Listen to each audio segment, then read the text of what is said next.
Welcome to Behind the Muscle podcast. Today's guest is an IFBB WPD Pro. Today's guest is Whitney Armstrong. Whitney, welcome to the podcast. Hello, thank you for having me. It's a pleasure to be here. For sure. Well, you're very welcome. I'm excited to kind of get to know you and share your story with the world, Whitney. So, kind of before we get into the thick of it, I've got a couple questions I want to ask you. The first one is, who are a few of your favorite bodybuilders of all time? Gosh, okay, so I'll start on the women's side. Definitely would have to be Linda Murray. She's probably one of my favorites. Lisa Lewis. I love her, again, just for her symmetry, but also because she's tall. A lot of the bodybuilders that I looked at, I'm 5'8", so they're all a lot shorter than me. So when I saw her, she's like 5'9", almost 5'10". And so I just loved seeing a woman with that height and that structure. So I love Lisa Lewis. Chad Nichols' wife, Kim, she's also another one of my favorites too. Love her. And I think she's stunning. So those would be my top three. Oh, and Vicky Gates. Yeah, I saw her, saw pictures of her when she would do the Arnold. And I loved her physique. So a lot of the ladies from like the 90s, I just love the way that they look. Again, it's just the X frames and the roundness, the fullness. I think it's absolutely beautiful. And then on the men's side, I would say definitely Flex Wheeler. He's my all-time favorite. I think out of everybody, I think in terms of just that look, nobody looks like that. And then I love, honestly, Ronnie. You got to put him in there just because of how he trains. I mean, to me, he's the GOAT. Like, I don't think we'll ever see anybody do that ever again with what he was able to achieve. And then for the last one, definitely I love Dorian Yates because he's the one who changed the game and brought the size in, but also the conditioning. And I listened to a lot of different podcasts that featured Dorian, and he talked about his work ethic where he just was like a machine. And I just really like loved that story about him. And then like when he talked about his upbringing, so I just really was in tune with that. So I love Dorian for that reason too. Awesome. That's an awesome, great list there, Whitney, for sure, both male and female. Now, why don't you let us know, Whitney, at what age you started lifting weights, and then why did you start lifting weights at that specific age? So I started lifting weights around age 13. So I played basketball, I did track. And then later in my high school years, about 15 or 16, I started rowing. And that's actually how I got my college scholarship to Rutgers University. And I was being recruited by a lot of different schools for that. And I was looking at basketball and rowing, but I decided to settle for rowing. And by the time I left high school, I think in my state, I was in the top three athletes in the state of Virginia, back where I'm from. And so I started at that point. They said you have to have a strong back, strong legs, and core for rowing. So I just really started getting into it then. For basketball, again, it's a different kind of training that they wanted. But that's when I would say when I started rowing is when I really started getting into the squats and the power cleans and the bench press and like learning the different like Olympic style lifting. So that's when I really started to get fascinated with it and be like, I want to be able to do like 45-pound plates on either side. Cause at the time, like I could barely do like the bar, you know? So that's when it all kind of started for me. Okay. Now I want to ask you then, starting to lift weights as a young lady at 13, did you enjoy it from the get-go? Were you a little afraid to maybe, get a little too big or something? Or talk a little bit about that. And I kind of bring this up a lot when I have ladies on the podcast, because I think it's gotten a lot better over the last 10 to 15 years. And I think actually CrossFit, Yeah, I would give them a lot of benefit, in terms of, bringing, weights to the forefront with females specifically. But I yeah, know back in the day, like, a lot of ladies, and still there is a stigma.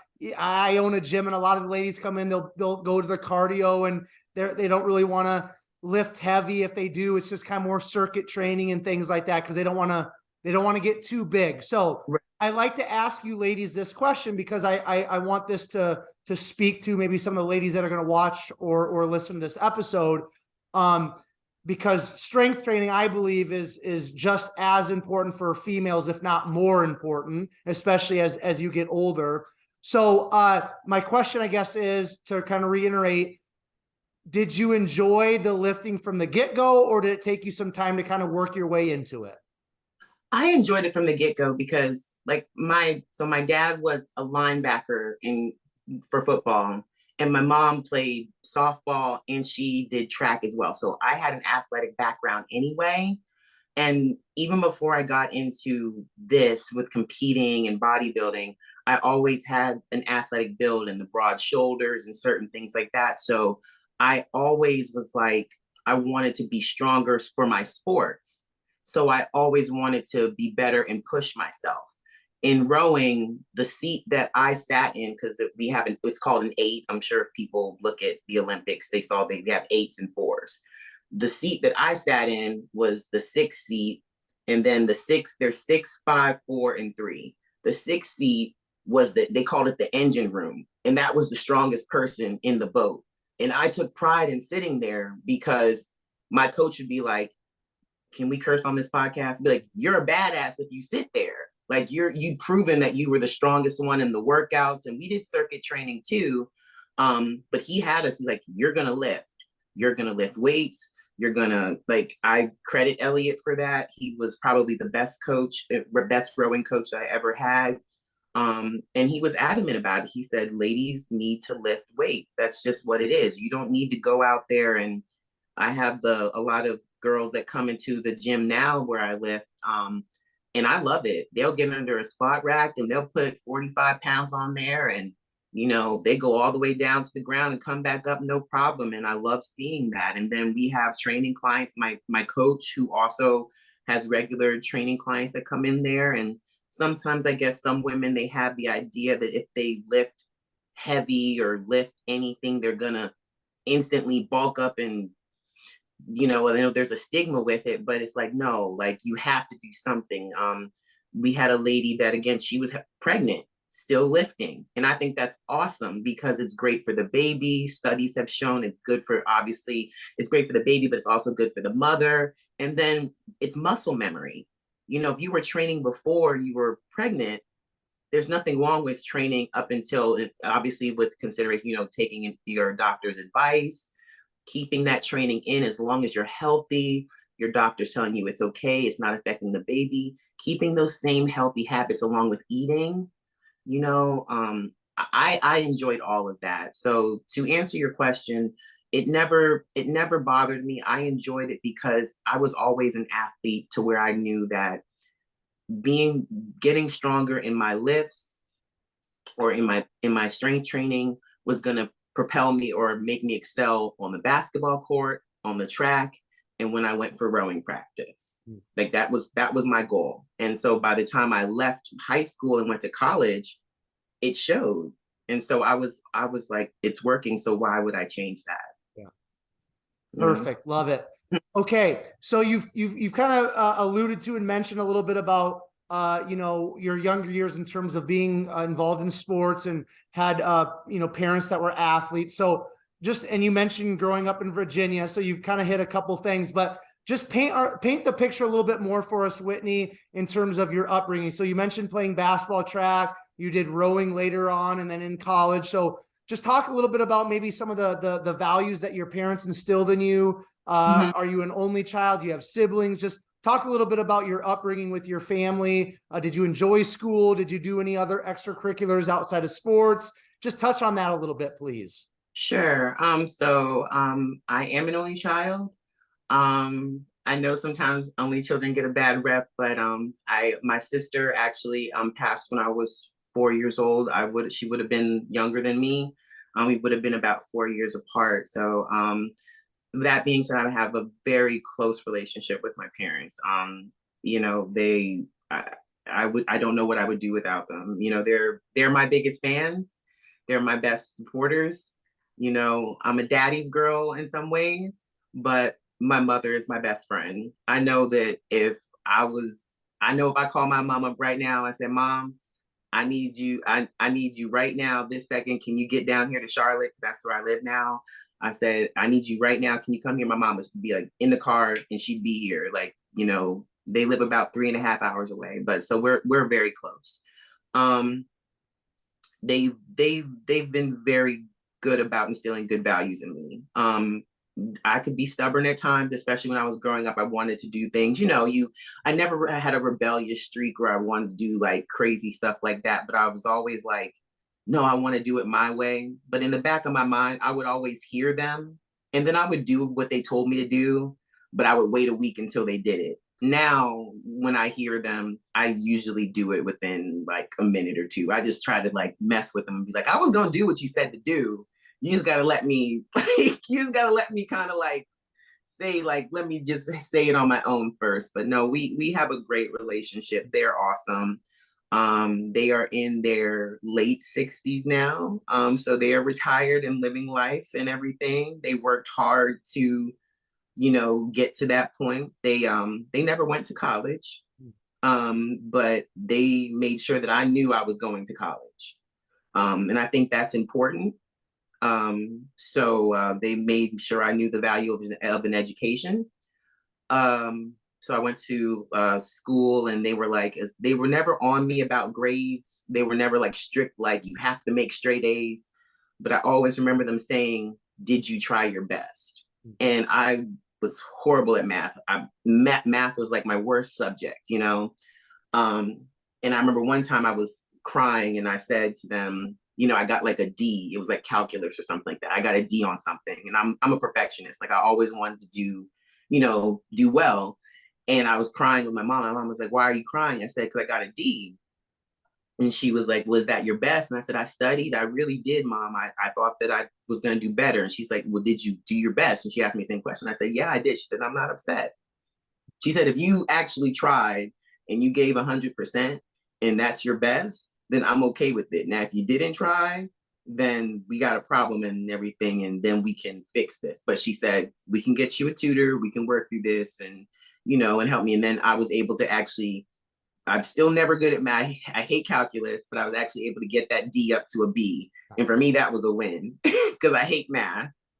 But that was that's the kind of dynamic that we have. And for that, I'm lucky. I know a lot of people don't always have the best relationship with their parents. But for me, I'm very lucky. I think I have some of the best parents in the world, if I'm honest. Especially with this, you have to have a good support system. And it's really tough when you don't, because if you have people that you admire or that you hold in high regard in your life, and they look down upon certain things, it can mentally like really mess with you. So I think that if in doing this, if I didn't have their support, it would be tough. Because I love my parents. And I would want them to be 100% behind me in whatever I do. So I think that it would be tough, but they love this. They're super proud of all my accomplishments in life. They're proud of all my accomplishments that I've made in bodybuilding. They were super ecstatic about, me going to the Olympia. So that was awesome. Just seeing their faces with that. So I was happy with that. So yeah. Awesome. Now, talk a little bit about, talk a little bit, Whitney, about how athletics was maybe like just, an outlet for you when you were younger. Talk about maybe some of the values and some of the things that you learned as a young person from playing sports. And then Also kind of with that question, you know, what were you thinking about? I know you went to college, and you rode at Rutgers, but and maybe just transition from, you know, the high school sports into how you got into rowing and going to Rutgers. What did you study? Talk a little bit about being a college athlete. And then once you kind of finish up with college talk, stop there, because then I'll transition us into kind of the next area. Okay. Sure. Yeah. Well, I mean, high school athletics, it was kind of like I had to make a choice. Did I want to go into basketball or did I want to do rowing? And the choice was kind of made for me because I tore my ACL playing basketball twice. So I said, rowing's a little bit low impact. You know, you're seated, but again, like it's mostly legs and back and core versus the running, the jumping, and everything. So I said, I'm going to go into rowing, and I had a ton of scholarship offers. So this will be a great avenue for me. And when I went for my official visit to Rutgers, they had said no freshman had ever made it to so you have the first boat, which is the best one. Then you have second, third, and then you have like the novice, which is the first years. And I said, well, as a freshman, I said, well, I'm going to make it on the first varsity boat. And they said, no freshman's ever done that. I said, okay. And I did. Because I just had that confidence in my abilities. And I think just athletics and just everything that it's almost like you have to have that belief in yourself and that mindset, like I can do these things. And in rowing, I just had that belief system in myself and my work ethic. I said, I know that if I apply myself, I can be there. No one's going to outwork me when it comes to that, because I just knew I had that drive to push myself. I just was always that disciplined when it came to that. So that was how that worked out. But towards the end of my college career, because I think I never had that break, because I would go from the fall season to winter training. We would have our season in the spring. And then in the summer, I would do my travel team, which was like my summer team, which was back in DC. And we were nationally ranked too. So we would travel all over the country and sometimes internationally. So it was a lot of travel. I think by the end of my senior year, I was burnt out. So it was not my best year performance-wise, but I was about to graduate. My major was in exercise science and sports studies. And I said, I'm about to graduate. I'll go apply to graduate school because I wanted to be either a physician's assistant or a physical therapist. I said, I'll apply, go to school, we'll be fine. So I graduate. I apply to graduate school. I get in, but then I look at the cost.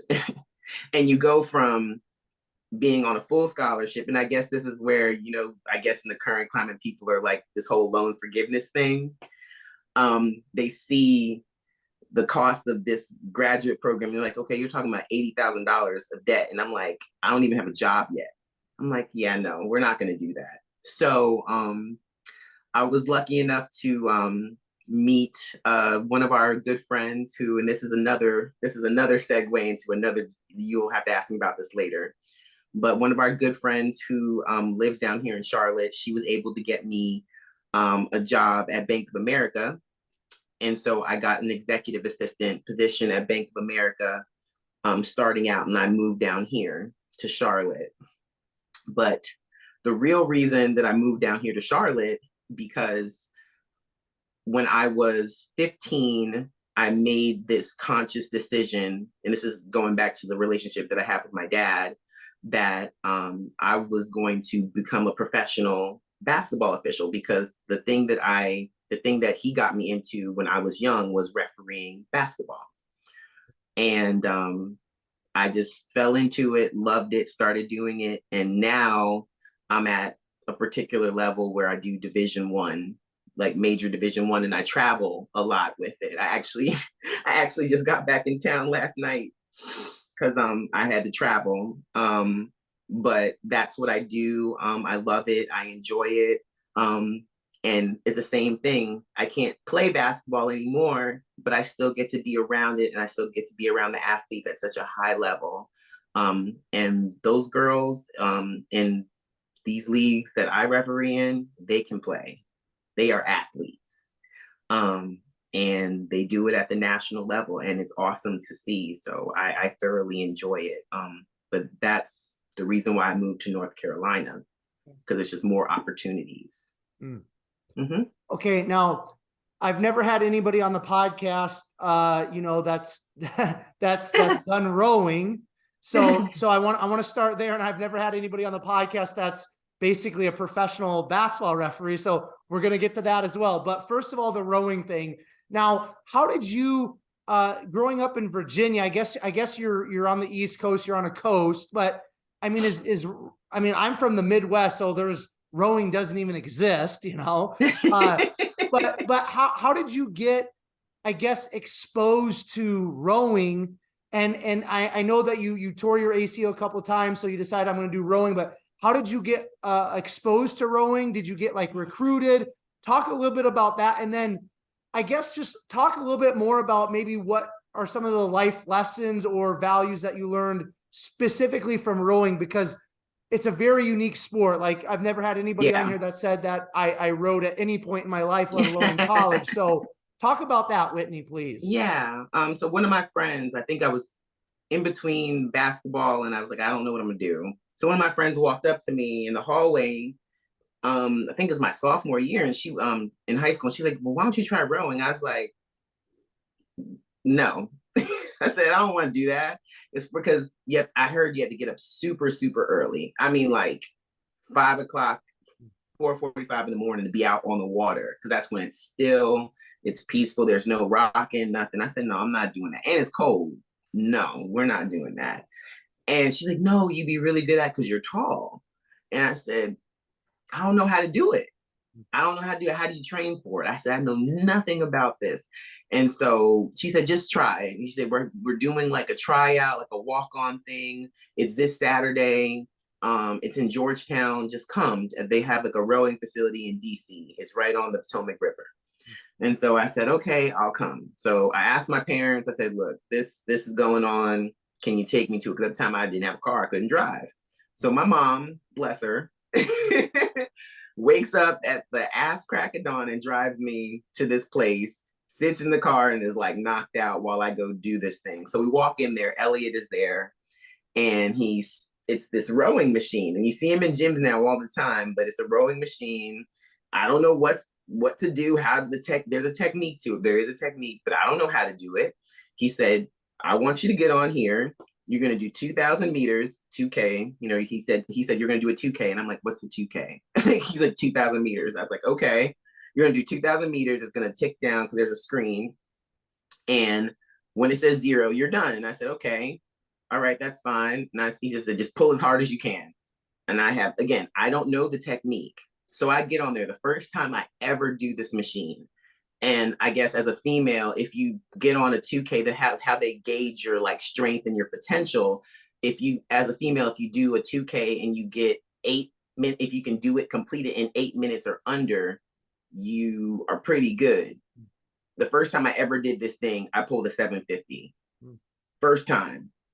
And he looked at me and he said, you're not going to get a scholarship in basketball ever. He said, by the time you're done, you're going to get a scholarship in this. Cool. And I was like, and I didn't believe him. But he ended up being right, And so, fast forward, I would say rowing has definitely taught me discipline. That's why, that's why sometimes I have to control myself when people make certain excuses about why they can't stick to certain things with their diet or certain things with training or certain things with just in life. It's like, dude, like if I can get like the things that I had to accomplish, like, because mind you, I had to do this schedule, like waking up, train, like, and the training is not easy, like, because we would have to row on the erg machine and then go out on the water, and the training is very, very, like, Elliot kicked our butts, and then I had to shower and go to class the whole day, and then sometimes come back in the evening. It is difficult. You're burning sometimes at max, like sometimes more than 3,000 calories, like in just one session. And it was intense. And then not counting in the summer months. Oh my God, it was in it's hot. But that's why it's hard for me when people make excuses, because it's like, dude, if you really want to do something, anything, whatever it is, you can do it. I mean, I know there's certain things about like, financial things, but like if there's a certain goal that you really want to achieve for yourself, you can do it if you really set your mind to it. Physically, like if you really want to. So I have to be better and be patient about that with people, within myself, because it's like, that was hard to get up and to do these things. But I see moms when they have to take care of their kids and if that woman can take her kid and do her sick kid and do that and still go out and work a full-time job and everything, what is stopping you from accomplishing whatever this goal is in the gym that you want to do? There's no excuse. Or, so like little things. So I would definitely say it's taught me discipline, mental focus, fortitude, perseverance, for sure. But at the same time, I would say there's definitely things about myself that it showed me weaknesses within myself. You can't always be so tough. You can't always be so tough to where you become so hardened that you're not being authentically yourself. And I think that's something that I'm more in tune with now than I was when I was in my early 20s. Because it's almost like you're trying so hard to be tough that you're projecting a certain image of yourself to the world that not everybody should see. It's like, it's not the real you. So that would be the one thing that I would say it made me do that I didn't need to do. But all the other positives about it, for sure, I wouldn't take any of those back. I enjoyed rowing. I enjoyed all of that. It led into the discipline with competing, because like this morning I still got up at like 5:30 to go train. It's nothing, because I'm just so used to doing it. But I think sometimes in life we need to take a step back and really like be aware of ourselves and like the aura that we give off as well. Absolutely. Okay.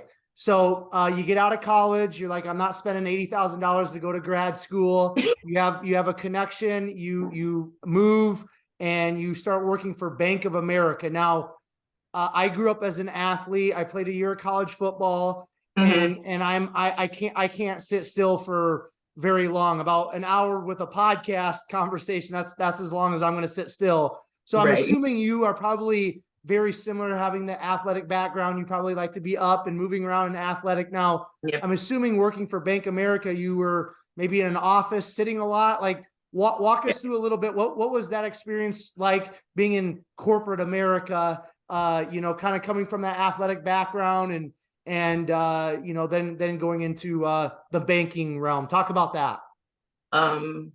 Corporate America, you're sitting at a desk, I don't know. I thought it can be very fake and phony. You gotta, as my mom says, you gotta play the game, you gotta play it well. And I struggle with that because I don't do fake and phony very well. I'm very black and white sometimes. I'm like, I'm either this way or that way. I can't do in between very well. But the bank is good for what it is. It's like great benefits and it pays bills. So it serves a purpose. But yeah, after a while, it's like, look, I'm getting restless. I'm sitting down. Like, I gotta move. I gotta get out of here. I'm in these four walls and everything. So, and it just was a lot. At a certain point, you're like, it's almost like I don't want to say it's like you're trapped per se, but it's like you almost want to do something for yourself. And you want to have I guess a sense of self-worth in some ways. Not to say that if you have a corporate job that you don't, but my goodness, sometimes like we get so caught up in that corporate job that we forget to live a little bit. But yeah, no, the bank is the bank. That's all I can really say about the bank. But it is I can say this. It is a shock when you go from being an athlete to being, or anybody, you go from college and you're thrown into the real world, and now you're like, I got bills. Hmm. I have I have responsibilities. And I think that in of itself, it was more of like a shock to be like, okay, now I have like to take care of these real things versus like, a job is a job. You have to take care of that, but now it's like I have responsibilities. I have to worry about my credit score being a certain place so I can eventually afford to buy this beautiful house that I'm in right now. Like that's where my mindset went to.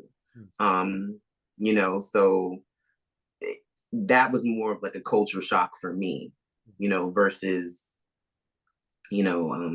that part. But the bank is the bank. They pretty much own everything down here in Charlotte anyway. Now, do you, Whitney, still work at the bank along with the refereeing, or are you just a full-time referee? So I'm a full-time referee. Oh, okay. Okay, Mm-hmm. so let's transition into the referee stuff, and then I promise we're going to get into bodybuilding talk. But you have a very unique story, so I love it. Now, remind me, how did you get? Now you said that your dad. I mean, obviously you grew up playing basketball, and then your dad kind of got you into refereeing when you were younger. Yep. So how did you remind us how you got into like the professional refereeing, and talk a little bit about how does somebody kind of start from the bottom of referee and work their way up? Do you have like professional goals for yourself in terms of refereeing? Like talk just a little bit about that, and then we'll get into the bodybuilding talk. Sure. Okay. So refereeing, it starts like this. My dad got me started with it. He started on the men's side. He did division two and division three. I would go with him to his games when I was little, and he just came to me one day and said, I think I was like 10. He said, "Do you want to try this?" I'm like, "Yeah, sure." So he would take me out on weekends, and I would just do it for like money, just like pocket money, like $20 a game. And I didn't really get serious about it until I was like 15, 16. But the ways that you advance are you go to camp, like try like AAU, they do these tournaments or whatever, and so they'll bring in officials. Usually there may be local officials, but most of the time there'll be conferences, like whether it's like a Division I conference like the ACC or the Big East or whatever they do.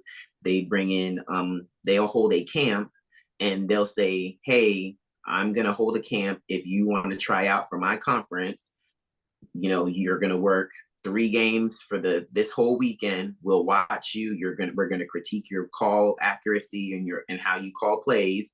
And then if you're good enough or whatever," and there's other things that go along with it, but I'm just generalizing, then we'll hire you, or, that's how it usually works. And there's also like mid-major leagues, like lower Division I or Division II, Division III leagues that you can also get hired in as well. So that's usually how it works. You start at Division III, which is what I did. Start Division III, and you slowly work your way up to Division I. When I was in Virginia, I was in Division III, Division II, and when I felt like I was comfortable enough to really break into Division I, there weren't really that many mid-major Division I leagues in my area. And when I say mid-major, I mean not a Power Six conference.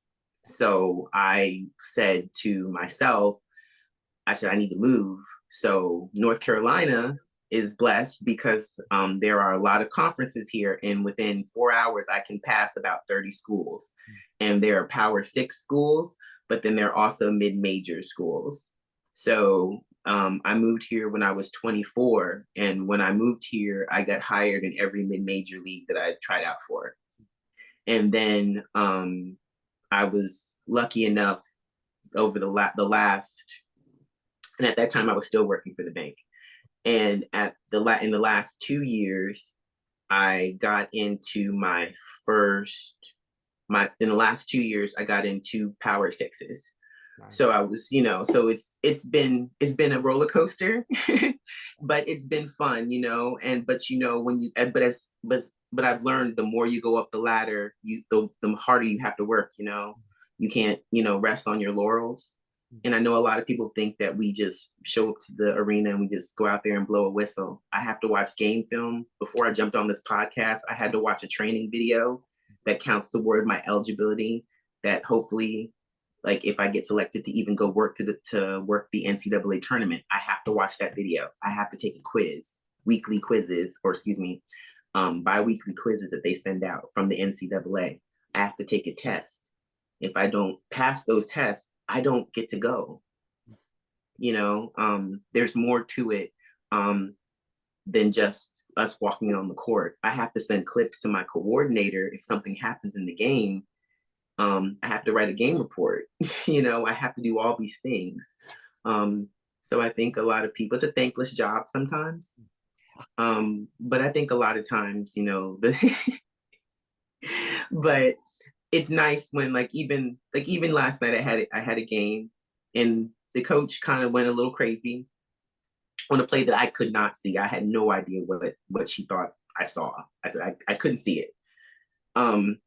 And I called a foul. It was against her girl, and it was later in the game. And she said, "Whitney, can I talk to you?" And I said, "Yeah, absolutely." So I go and I talk to her. She's like, "I just thought there." I said, "Ma'am," and I wasn't mean or nothing. I just said, "Ma'am," I said, "if I would have called that foul, I would have been guessing." And I was honest. I said, "I would have been guessing." I said, "I would have had no idea who to put that foul on." And I said, "I'm not going to do that to your girls, and I'm not going to do that to her girls." And I said, I owe y'all my best. And I said, "That's not my best. I can't justify it." And she said, "I appreciate your honesty." And for me, when I can just have that human moment with them, I'm doing my job. That's how I look at it. Yeah. Yeah. Mm-hmm. Okay. So now I'm assuming that you're refereeing, just so people, can kind of get a grasp of what you're talking about here. So you're refereeing Duke versus North Carolina and schools like that, or not quite at that level yet? I wouldn't say that particular matchup, but I would say those schools, yes. Okay. Yes. So you're refereeing within the ACC. So if somebody turns on the TV and is watching an ACC basketball game, they could see you refereeing then. Yes, they could possibly see me. If they turned on the TV yesterday on ESPN, they saw me. Cool. That's really cool. Now, do you have a goal to referee in the NBA or WNBA at some point, or do you just really enjoy doing the college side of refereeing? So I did the NBA G League training program. I did that when I was 26 and 27, and I made it to the final round. I did it 2 years in a row. I made it to the final round both times, and they didn't accept me. And I'm not bitter about it because the training was awesome. And it's kind of like they could come calling again and to do the W, possibly, but would I do it? I don't know. I'm not sure. I'm not sure if I would accept it or not. Only because I wouldn't have a break. I value my downtime in the summer, and the season, I would literally go from one season to the next. And then I wouldn't be able to do any shows in the summer. And that's something that I do enjoy my summertime, and I do enjoy prep. So that would be something I'd have to take into consideration. But right now, I would say no. But I did it before, and at the time I was really adamant, this is what I want to do. And now I'm like, no, I doubt it. And then I have to think about it too in the future. If I get married eventually and I want to have, time with my husband and my kids, no, I would want to have that summertime to spend time with them and take vacations with family. I wouldn't want to deprive my children of that. Right. Mm-hmm. Now, do you, last question, and then we're going to get into bodybuilding talk, but do you do both men and women, or are you just refereeing women at this time in terms of the collegiate side of things? So college, I just do women's basketball. They were trying to get me to go to do the men's side, but I said no, because I didn't want to burn the bridges that I've established. I'm established on this side, and I didn't want to burn those bridges. And then I heard too somebody else wanted me to go and possibly look at doing football, because I know that they're trying to get more women into doing football, especially because they're having women in the NFL now as well. But I said no, only because I'm an indoor person and I don't want to be outside in the elements. But I mean, I think it's really great that they're giving women those different types of opportunities. But I'm a realist at the same time. You know, the football opportunity I think would be really cool down the line, possibly, but I don't want to burn the bridges that I've made on the women's side. I'm happy with the accomplishments that I've made on the women's side, and you know, like I said, to be in a Power Six like the Big East or the ACC is awesome, and you know, or even like the Big Ten or whatever you know you do is awesome, and those are accomplishments that I like take pride in. You know, so I'm happy about those things. Cool. Wow, Mhm. that's fascinating. Okay, let's get into some bodybuilding talk. So at 13 years old, you start lifting weights specifically for sports, for rowing. Mhm. Now, when did you work your way into actually bodybuilding and competing? Like why don't you just kind of pick things up there? Walk us through that a little bit, Whitney. Sure. So when I moved to Charlotte, I met my coach, Terry Davis, and I met him solely because I just wanted to get in better shape for basketball.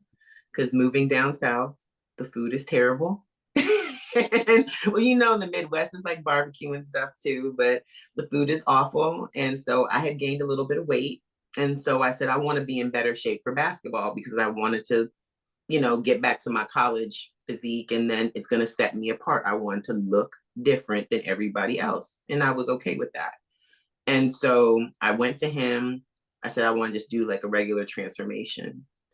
But then I saw Latoria Watts, and I just thought that she was absolutely stunning. And then Terry had just turned um, a girl pro, Shauna Bell, who's my teammate. She had just got her pro card in figure. And Shauna's tall like me too. She got it in E class, and which is the class below me.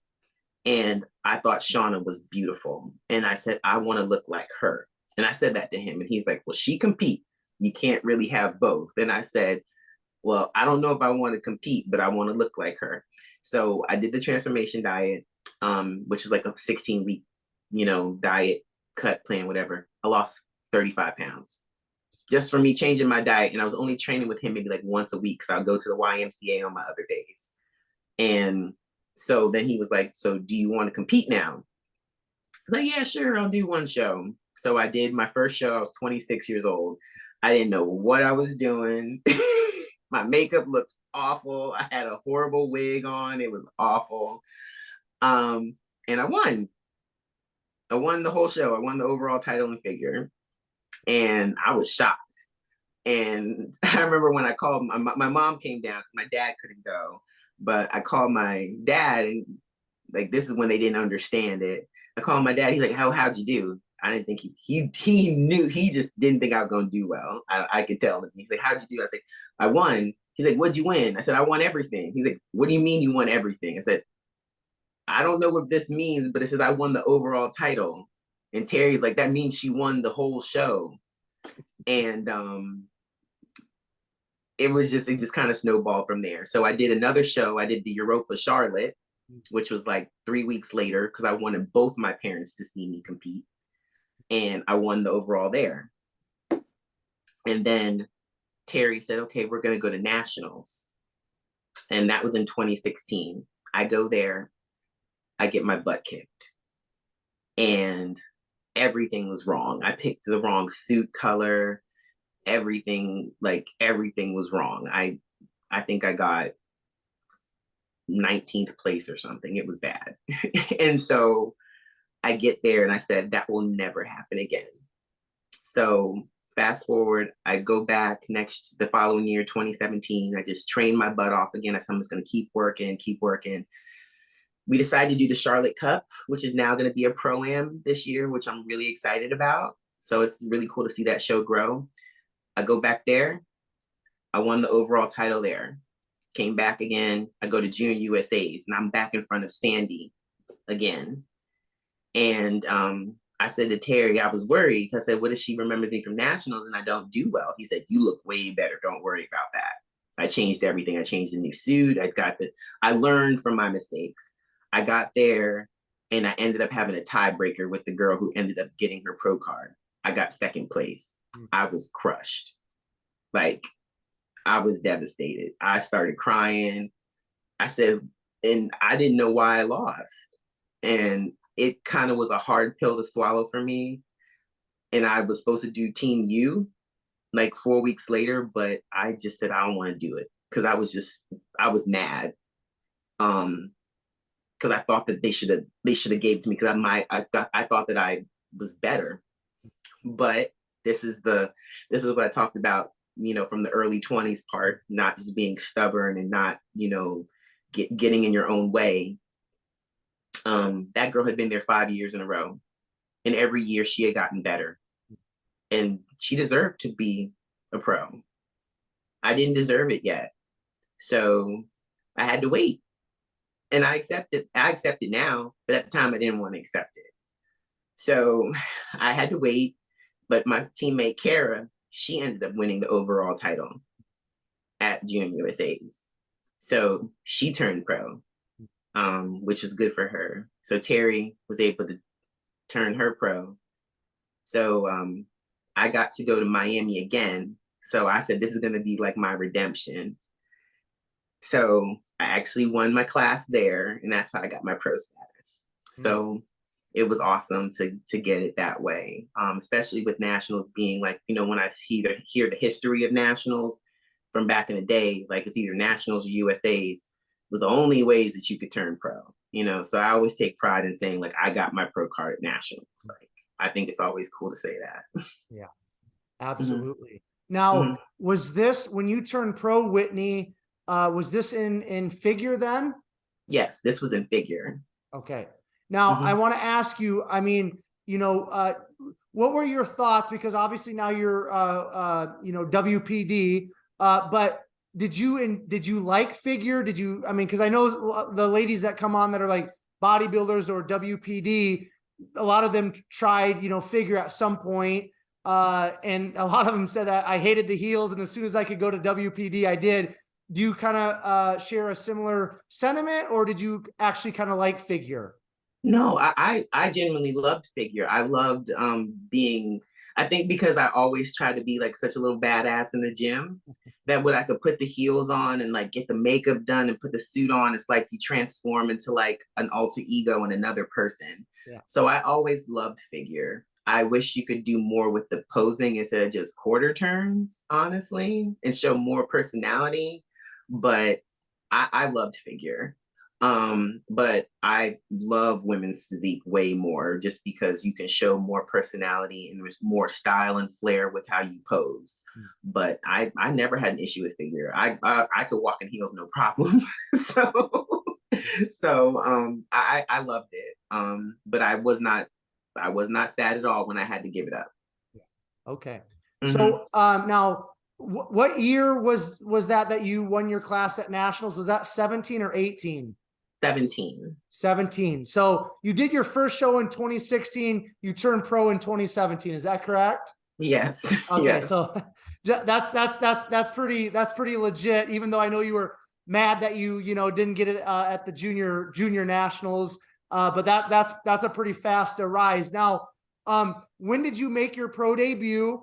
And then talk a little bit about your transition from figure into the women's physique division, and why did you choose that route? So I'm gonna make it as short as possible, because it was a lot that went on in between this. I made my pro debut in 2018 at the Tampa Pro, and at that year there were 56 girls, and I looked horrible. I got last call out, and as soon as I walked across stage, I saw myself, I was like, I'm not figure anymore. But in my mind, I didn't want to go there, because I was always borderline this. At a certain point, you just have to accept it, you know? Because like, again, now you're the small fish in the bigger pond of the pros now.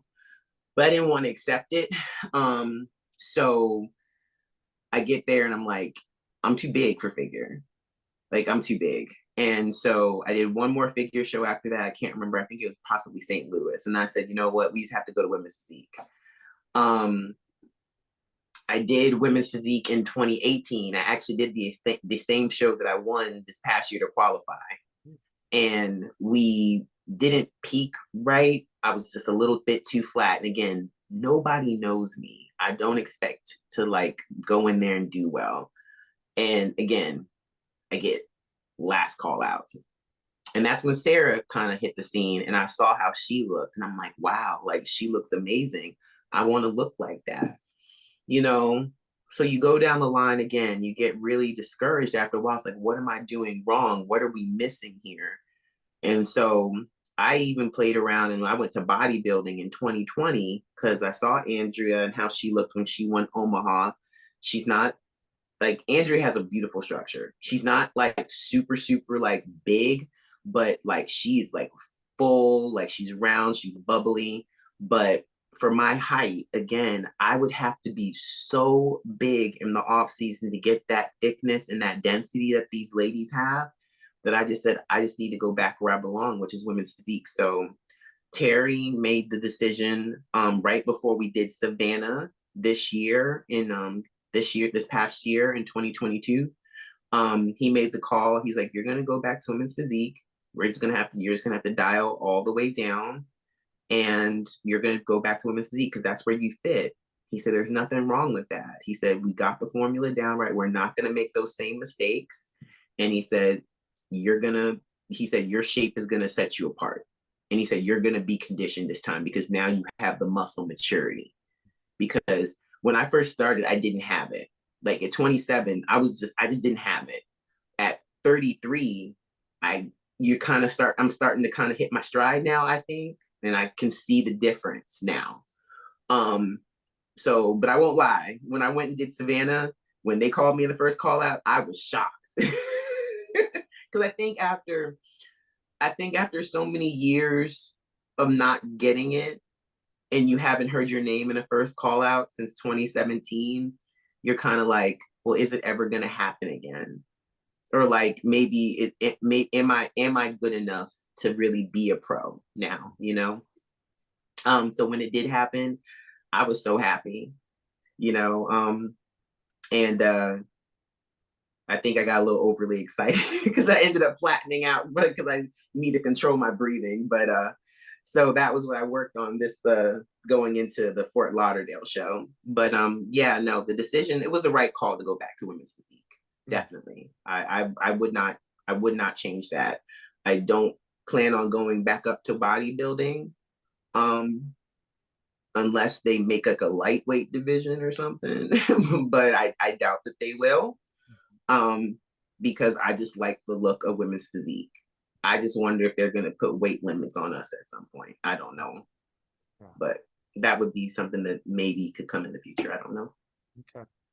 All right. So you qualified and competed at the Olympia this year. So from your Instagram, I saw that you won the Atlantic Coast Pro. You got first place. So I'm assuming the show that you were just talking about where you got first call outs, was that before the Atlantic Coast earlier this year then? Yes, that was Savannah Pro. Yes, I got fourth place there. Yes. Okay, so take us from Savannah Pro. It's the first time that you got in the first call out since you turned pro. So you're super excited. So between you and Terry, walk us through, was the Atlantic Coast Pro something that you guys were already planning to do? Was that something that you decided to do because you got in the first call outs at the Savannah Pro? Like, walk us through that, and then walk us through the emotions of actually winning and qualifying for the Olympia, because you go from, again, first call outs, hadn't been there for years, first call outs, then you win, and then you're on the Olympia stage. So just walk us through some of that, please, Whitney. Yeah, sure. Of course. No, Savannah, the plan was so we looked at okay, after he made the decision to go and do women's physique, I'm like, well, damn, what shows are there? And I was like, oh well, we can do Savannah Pro, and it just happened to be my birthday. So I said, okay, we'll do a show. I'll do a show on my birthday. Let's do it. So we get out there. They call my name at first call. And I'm like, wow, like this is amazing. And when I got out there, I was actually in the second place position at first, but then they moved me, and I said, okay, well, maybe hopefully at finals tonight, maybe if I come back a little bit tighter, we can bump somebody. If not, I know I'm top four at the very lowest. And I ended up in fourth place, which was awesome, and the plan after Savannah was to do legions. But I ended up getting severely sick after Savannah. I think it was either, I don't know if it was food poisoning or what it was, or some kind of stomach virus, to where like, again, like just, I lost my, like, start, how you start looking puffy? And I couldn't keep any food down or nothing. And it was just really bad. So, and that was 3 weeks after Savannah. So I couldn't do it. And at the time and then I said, well, what about the Rising Phoenix? And I said, well, no, can't do the Rising Phoenix because I'd already had basketball games scheduled. So, and I didn't block it out. So, he's like, well, the very last show to qualify, the very last one is that one in Fort Lauderdale. And I said, well, I said, I don't have anything now. Let's block it out. So I blocked it out on my basketball calendar. And I always block out the entire peak week. But but I made the mistake, and going forward, that will not happen again. I blocked out the peak week, but I did not block out the week prior. So the week prior, I am running on the basketball court before I go to these games. So, and again, these are not local. Like, I'm flying all over the country. So I left, and I'm still training. I still train when I travel. I'm very good about that. I go to either Golds and just pay the little fee, or I go to Planet Fitness, and you can do a lot in Planet Fitness. Don't knock it, like, and you can always do cardio. So I get there, and so I come back, and Terry looks at me, and he sees my face, and I mean, like, it is gaunt, and he is like, oh my God. Like, because he hadn't seen me in like 5 days, and so he's like, oh good Lord, what happened? Like, because I'm eating like 200 grams of carbs each day just to like make sure, like, and I'm still dropping weight. I think the lowest I got to while I was traveling, because I'm running, not doing no cardio on the Stairmaster, I'm running, like the lowest I got down to was 161, 162. And he was like, oh my God, he said, you're lean, but you look small. Like, he was like, I've never seen you look like this. And he was just like, yeah, you're gonna have to eat. And so so we get down there, I fly down to Florida, we get there, I'm in the Airbnb, I'm eating constantly and sending pictures and just making sure we're good. And we get to the day of the day before the show, and he says, okay, we're gonna need to keep filling out. I get to have a steak and all the French fries I want, and I'm still starving. But we wake up show day, and I think that day I woke up, I was like 163, 164. And I said, okay, I think I'm good to go. I felt good mentally. My head was clear. I felt like I was ready. And this whole season was like really like dedicated to like a close friend of mine who we lost earlier this season, because she loved to compete. She loved to do this. And so I dedicated this whole season like to her, because she would have been out there with me too. So for me to win this show, like when you asked about my emotional state, when they called my name, like when I won, I just like felt like everything like leave my body. And I instantly thought of her. I thought of my family. I thought of, all the ups and downs that me and Terry have had, to get to this point in my bodybuilding career. I wanted to give up. I didn't want to compete this year, if I'm being honest, because just on a personal note, it was tough to lose somebody this year. And then during COVID with basketball, but what happened with sports, everything was being canceled. I don't know if I'm going to be able to do what I love to do. um, it was a lot, you know? And so I said to myself, I don't even think I want to do this year. Um, so to come back through all of that and to win a show and to go to the Olympia, it just was like, I still watch that video sometimes, even now, and I just hear myself, and I just like the MC when she's asking me, I said I'm speechless. I said I can't talk because it was every emotion you could feel. It was everything. Mm, beautiful. Mm-hmm. Okay, so why don't you walk us through peak week for the Olympia and Mm-hmm. talk about being on stage with the best women in the world, and what was that experience like? What placing did you get? Just give us kind of like your thoughts and wrap up of the Olympia after you kind of discuss peak week. Just walk us through kind of that whole week, just Sure. like you did with the Atlantic Coast just a minute ago. Sure. I mean, peak week for the Olympia was the same thing for pretty much the same as the Atlantic Coast, only if I could do anything over again, I would not travel the way that I would not travel the way I did for the Olympia, like with the basketball schedule. So I said to myself, this coming season, whatever show we pick, I'm blocking out. It luckily the Olympia does not conflict with basketball season because everything has been moved up and they moved it to Orlando, which is great for me because West Coast travel was not. I did not sleep well and it was a lot for me. So it actually works better. And my goal was never to do that late show. It was my goal was to qualify early enough to where I wouldn't have to run during basketball season. So the goal is to not have to even worry about this year, and I won't.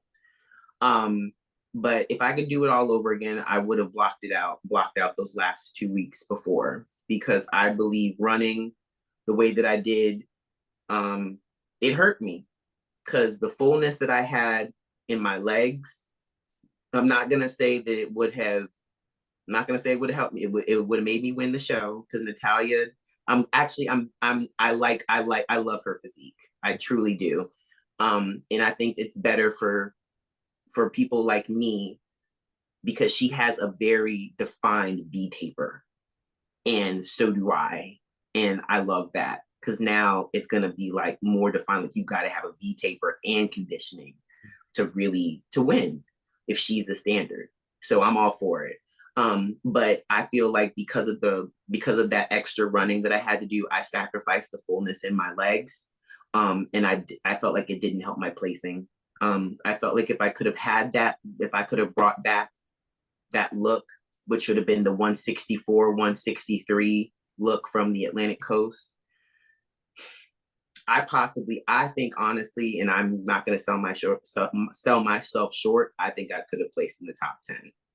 That's just me being like, believing in myself. I'm not throwing shade at any other ladies if they were to listen to this. It's just me believing in myself, but we'll never know because it didn't happen. But because that was a beautiful look. And I love that look. I still do. But that's on me. I had a job to do and I'm not going to turn down money. But going into peak week again, we didn't change anything. We ate the same way because I had to, because I was running so much and my metabolism was literally on fire. And for me, my placing again, I got third call out because there was 24 of us. I got third call out. They kept me in the middle of that third call out. So if we go by that, I got 16th place of that third call, the true 16th place of that, and then everybody else off behind. But for me, I said, look, I don't care. I won a show. I deserve to be there. I'm an Olympian. That's all that matters to me. And I got my feedback and I already knew it was going to be legs. But I have legs. They just got ran away and eaten away from all the cardio that I had to do from my job. But so I already knew what had to be fixed anyway. So you kind of have to make the best of a kind of like a bad situation. But we didn't change anything for peak week because nothing really needed to change. We just upped the carbs more to keep everything as full as we could. But we learned like we just can't do shows during when I have to work, when I have my season. Because it'll affect my look too much. But you know, it's neither here nor there. You live and you learn. It is what it is, but it's it's been a dream of mine to be an Olympian, and now that dream is a reality. I truly feel like I can go back.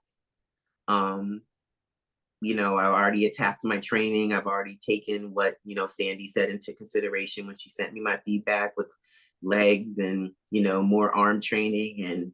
And I've already, again, I constantly pose, you know, so trying to make that even more like perfect, you know, to set myself apart. Cause I went back and I studied how Natalia just, how she stood on stage, how she moved. Like I studied that even like when I was in figure, I watched Candice, Latoria, and Sid. I watched them. Like those were my favorites. I watched how they moved, how they stood when they were just standing on stage, and I wanted to emulate that.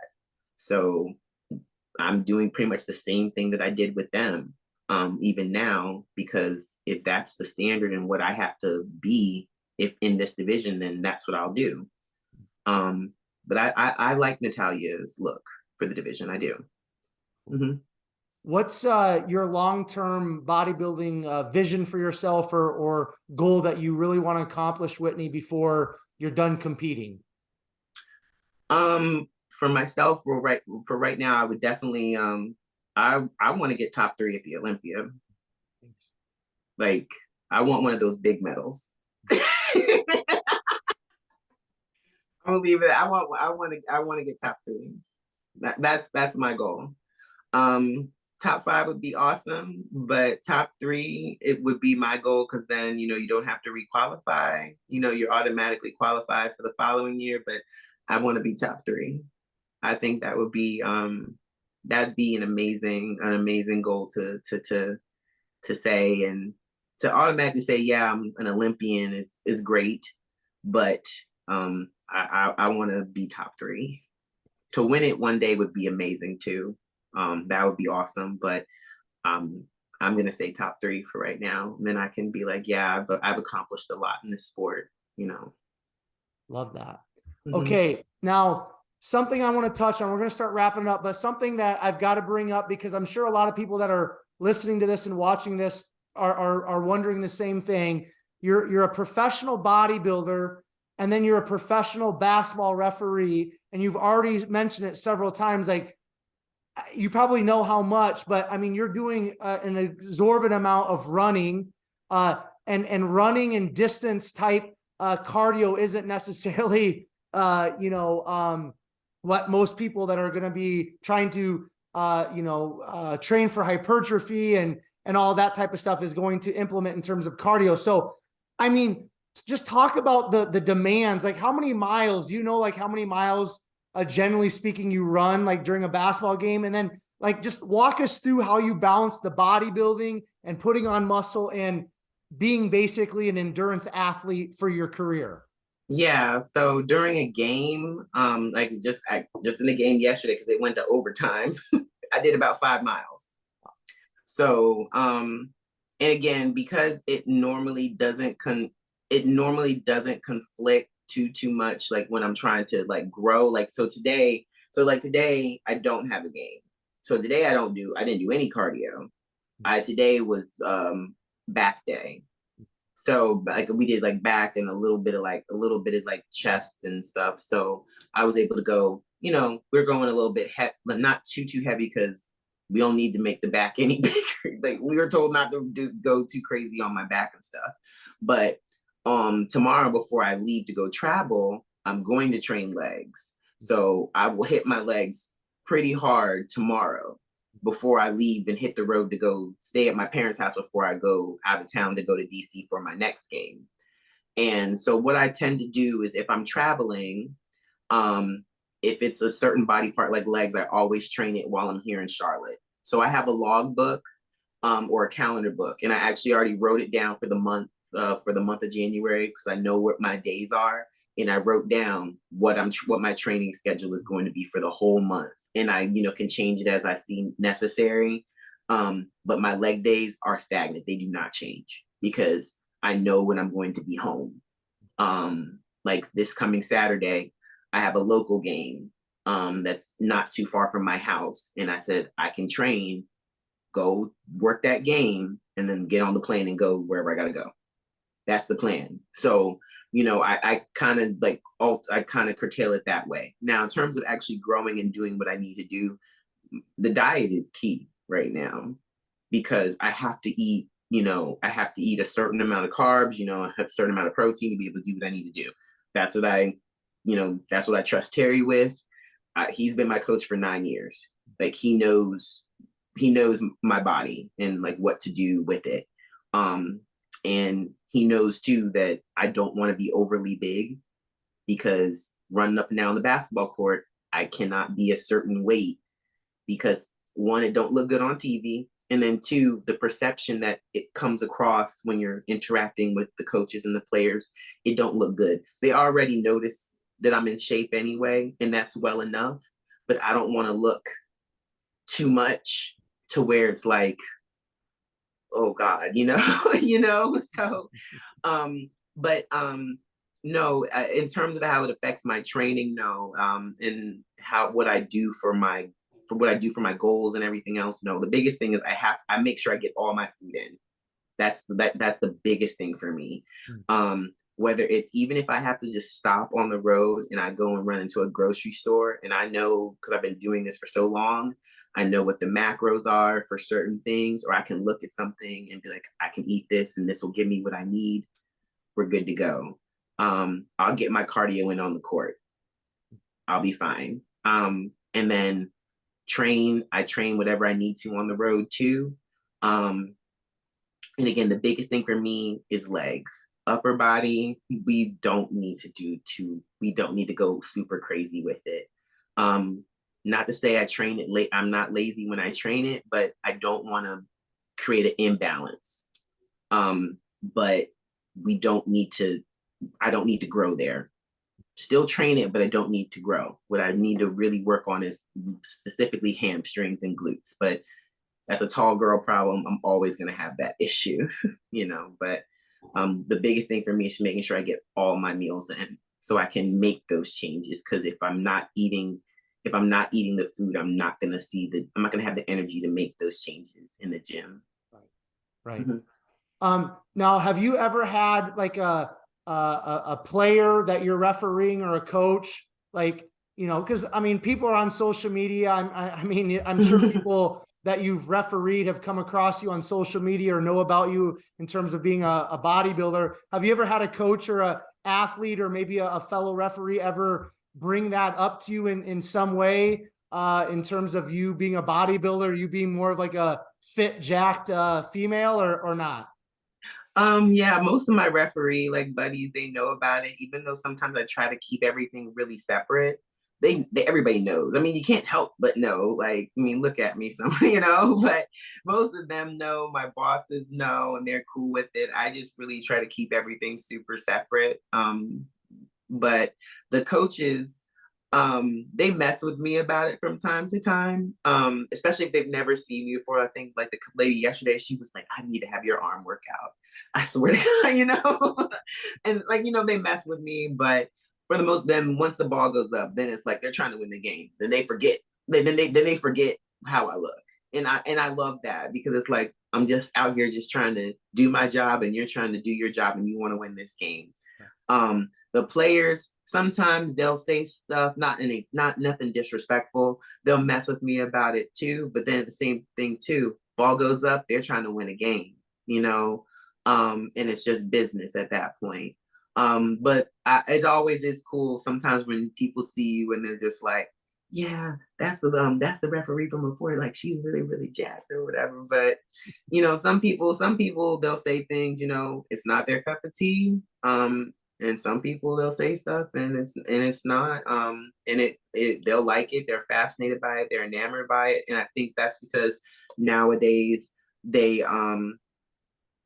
I think now it's more popular to see more women that are in shape. Most people I've had people just come up, you must be a personal trainer. You must just be into fitness. And I'm like, yeah, I am. And I just leave it at that. because as soon as you say bodybuilder, it like has like a negative connotation to it. But I just say, look, I just work out and I stay in shape so I can keep up with y'all running up and down here. And once I say that, everybody kind of laughs and they leave me alone. Yeah. Which is true. That is how I got started with this. Mm-hmm. Yeah. I love it, man. What a unique story. Okay, we're gonna end it with this. We gotta end it with a little bit of specific training talk because it's bodybuilding. We all know that training is very, very important. So I guess you already mentioned like kind of the hams and the glutes, and I saw that on one of your wrap up posts for the Olympia. That was kind of the focus. So let's just keep it simple. In terms of bringing up your hamstrings, your glutes, and even your quads, like what are some of the specific movements, Whitney, that you have found or you are kind of finding that work best for those areas for you? What are they? And just walk us through maybe like a typical leg workout for you going forward. Okay, well, I can tell you what I did this past weekend. So this past weekend, we started with leg extensions, leg curls.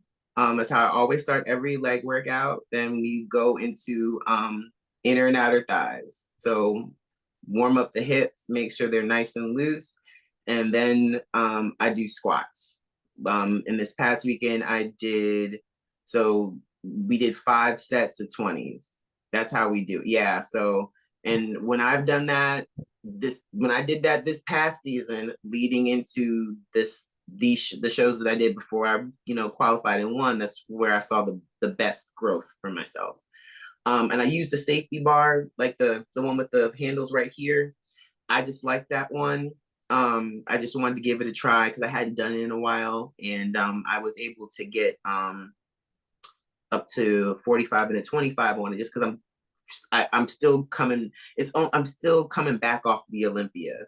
And it's only been a few weeks. It hasn't been that long. So I was like, I would like to do at least 2 45s on either side at one point, just to kind of see how I feel with it. But you're not going to see me squat 315. We're not doing that. I've done that in the past for reps, but I'm not doing that because I did that and my legs did not look a certain way from it. So I'm not doing that. But anyway, I did 5 sets of 20. Then I went over to the hack squat that we had. I did 5 sets of 15, increasing again. Started out with 2 plates, ended up with 4. And then we did, for the finishers, we did stiff leg deadlifts, hip thrusts, and what was the other posterior chain movement that we did? And then we did hyperextensions, like weighted, like hold and squeeze. And then I have an accessory day, and I call it like my kind of like wellness athlete day, where he has me do like sumo deadlifts, again, single leg deadlifts. We'll do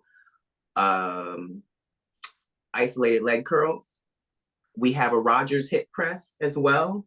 So I'll do a little bit of that. We have a lying down leg press machine, which is really nice. And I'll get on that and I can put my feet wide on it. And so I'll go as deep as I can. And I'll do a lot of that to activate more of my hamstrings and my glutes. And then I'll do wide stance on the Smith machine. Cool. So yeah, so that's usually what I do. Nice. And kickbacks. There we go.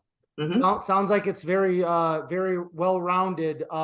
Okay. I think we've had a very thorough conversation, Whitney. I think we'll end it there. We've been going well over an hour here. So before I do a really quick outro and we kind of wrap it up and I let you go, I want to just give you kind of the opportunity to share any final thoughts, any final words that you want to leave with us, whatever that might be.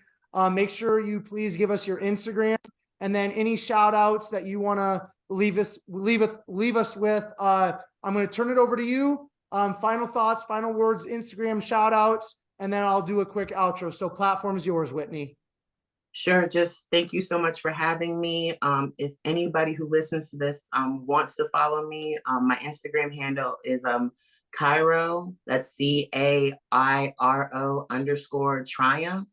And also please follow my gym's page. It's at Megaflex Gym CLT, and then also at Megaflex Gym NL. North Lake is the new location that we have. And just shout out to everybody at Megaflex, also Hard Body Fitness Personal Training. And thank you so much for having me on the podcast today. And also shout out to my coach, Terry. I do appreciate him for all that he's done for me. Awesome. Well, thank you so much, Whitney, for coming on and sharing your life story and your bodybuilding story. Really appreciate it. Okay. Thank you. Yep, you're welcome. All of you who are tuning in to another episode of Behind the Muscle podcast, I just want to say thank you so very much. If you guys have not done so already, make sure you hit that subscribe button, please, in regards to Behind the Muscle podcast on YouTube. And then also, please take this episode with Whitney. Make sure you share it on your Instagram stories. Tag Whitney, tag Behind the Muscle podcast so that we know that you listened specifically to this episode and found great value in it, in which I know you did. And then finally, I will leave you all with this. Remember, behind the muscle, there's always a story. We'll catch you guys later.